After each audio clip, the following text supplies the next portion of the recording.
নয়া মানুষ রিলিজ হচ্ছে এই মাসেই। আমার তো কার চুল যে লাল লাল নীল নীল বাতি দেখে শহরে এসে মনে হলো যে একটু স্ট্রেট করাই, এবং আমার চুল যা ছিল তার অর্ধেক শেষ হয়ে গেছে প্রথমবার স্ট্রেট করানোর পরে। 2013 সালে ভয়ঙ্কর একটা অ্যাক্সিডেন্ট করেছিলাম। বাম হাতে স্টিলের প্লেট লাগানো আছে এখনো। ক্যামেরার সামনে কাজ করো, তোমার সার্জারি করে ফেলা উচিত। চর্চা না করলে মানে মেয়ে হয়েছি, রূপচর্চা তো করতেই হবে। তাহলে সংসার একদম পানির মতো সহজ। মানুষ হিসেবে আমরা সবাই আলাদা। ডিভোর্স মানে আমাদের চেয়ে শিল্পীদের, মিডিয়ার মানুষজনের চেয়ে বাইরের মানুষের আমার মনে হয় বেশি হয়। গালি দিয়ে যদি ভালো লাগে তো দেন গালি। এতদিন আপু বিয়ে করতেন কবে, এখন আপু মামা হব কবে না?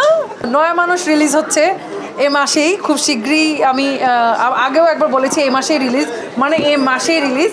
আমাদের অলরেডি প্রমোশনাল কন্টেন্টগুলো আমরা চলছে, খুব তাড়াতাড়ি আপনারা আসলে রিলিজ ডেট পাবেন, এবং আশা করছি আপনারা সাথে থাকবেন। সবসময় আপনারা আমার সাথে ছিলেন, মানে সবসময় আপনারা আমার কাজ ভালোবাসছেন এবং আমার কাজকে প্রমোট করছেন। আমিও চেষ্টা করছি। আমার তো কার চুল, কিন্তু প্রথম যখন আমি ঢাকায় আসি তখন তো যে লাল লাল নীল নীল বাতি দেখে শহরে এসে, ঢাকা শহরে এসে মনে হলো যে একটু স্ট্রেট করাই, তো করিয়েছিলাম। এবং আমার চুল যা ছিল তার অর্ধেক শেষ হয়ে গেছে প্রথমবার স্ট্রেট করানোর পরে। তারপর থেকে আমি আসলে ইন্সপিরেশন পাই না, বা আমি আমার কাছে মনে হয় আমার ন্যাচারাল যে কার্লটা ওটাই বেশি সুন্দর। এবং আমি যে কী পরিমাণ বকা খাইছিলাম ওই সময় আমার সিনিয়রদের কাছ থেকে, যে আমি কেন আমার সুন্দর চুলটা নষ্ট করছি। একবারই জীবনে স্ট্রেট করিয়েছিলাম, তারপরে আর কখনো করানো হয়নি, এবং আমি আর করতেও চাই না। আমার মনে হয় যে সবার বেশিরভাগ মানুষের চুল তো স্ট্রেট থাকে, আমারটা একটু ডিফারেন্ট, একটু কার্লি। সো এটা আমার কাছে ভালোই লাগে, আমার চুলটা আমার কাছে ভালোই লাগে, খারাপ লাগে। সার্জারি আমি 2013 সালে ভয়ঙ্কর একটা অ্যাক্সিডেন্ট করেছিলাম। আমার মনে হয় আপনারা সবাই জানেন যে অ্যাক্সিডেন্টে আসলে আমার মুখের বাম পাশ পুরো থেতলে গিয়েছিল। আমার বাম হাত অনেক ইনজুর্ড হয়েছিল। আমার বাম হাতে স্টিলের প্লেট লাগানো আছে এখনও, 9টা স্ক্রু আছে। আমার মুখের বাম পাশটা খুবই বেশি ক্ষতিগ্রস্ত হয়েছিল। আমি তখনও সাহস করিনি আসলে সার্জারি করার মুখে।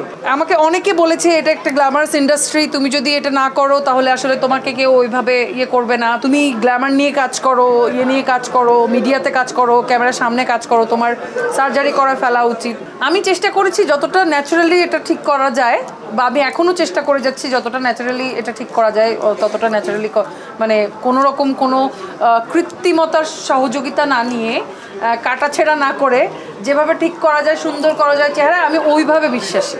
মানে সার্জারি করে একদিনের মধ্যে চেহারা সুন্দর না করে, আমার মনে হয় আস্তে আস্তে অল্প অল্প করে প্রতিদিন যত্ন নিয়ে নিয়ে যদি সুন্দর করতে পারি, ওইটা আরও অনেক দিন, বেশি দিন লাস্টিং করবে।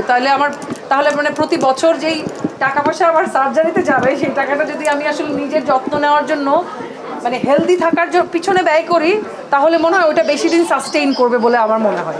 এই জন্য আমি সবসময় ইন্সপায়ার্ড হই না আর কি সার্জারি, বা ওটা আমার মানে ভালো লাগে না। মাঝে মাঝে তো করা হয়, রূপচর্চা না করলে মানে মেয়ে হয়েছি, রূপচর্চা তো করতেই হবে, তো লাগেই। সংসার জীবন কেমন চলছে? সংসার জীবন ভালো চলছে, বেশ ভালো চলছে। এবং এই প্রশ্নটা জানি না, এটার পিছনে অনেক, আপনারা যখন এই ভিডিওগুলো আপলোড দিবেন, এটার পিছনে অনেক এই কমেন্টের পিছনে অনেক কি বলে মানে হেট্রেড কমেন্ট আসে, যে এখনই ডিভোর্স হয়ে যাবে, 2 দিন দেখবো কতদিন সংসার যায়, ভিডিওটা ভাইরাল হয়। ওই যে আপনাদের কন্টেন্ট ভালো, ওইটা সবাই খুব মজা পেয়েছে ওইটার জন্য। এই জন্য সংসার আমার ভালো লাগে। তার গান, সংসার আমার খুবই ভালো লাগে। আমার মনে হয় সবারই সংসার ভালো লাগে। আমার খুবই ভালো লাগে সংসার, এবং আমার সংসার আলহামদুলিল্লাহ খুব ভালো যাচ্ছে। সংসার এত কঠিন কিছু না। আমরা ভাবি মনে হয় সংসার অনেক কঠিন, এবং আসলেই সংসার অত কঠিন কিছু না। যদি আসলেই আপনার মানে মানুষটার, যদি ভালোবাসার মানুষটার সাথে যদি আপনার ওই বোঝাপড়া থাকে, তাহলে সংসার একদম পানির মতো সহজ, ট্রাস্ট মি। সব মানুষ তো আসলে সমান না।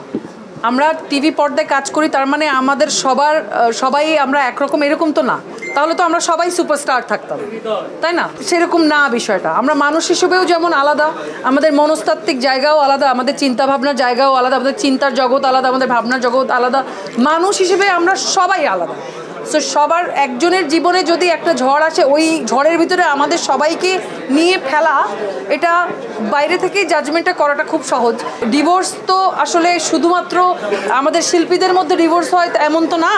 এখন তো ডিভোর্স একটা মানে আমি জানি না, ডিভোর্স মানে আমাদের চেয়ে শিল্পীদের, মিডিয়ার মানুষজনের চেয়ে বাইরের মানুষের আমার মনে হয় বেশি হয়।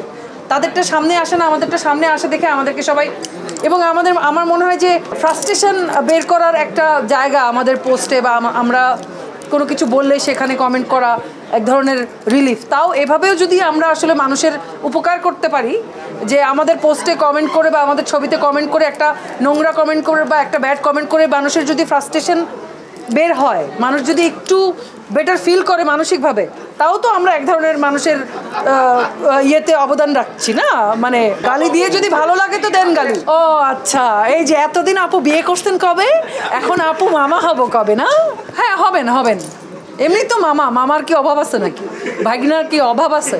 প্রচুর ভাগনা ভাগ্নি আছে। শুভ তো অলরেডি মামা, উপরওয়ালা জানে, উপরওয়ালা জানে।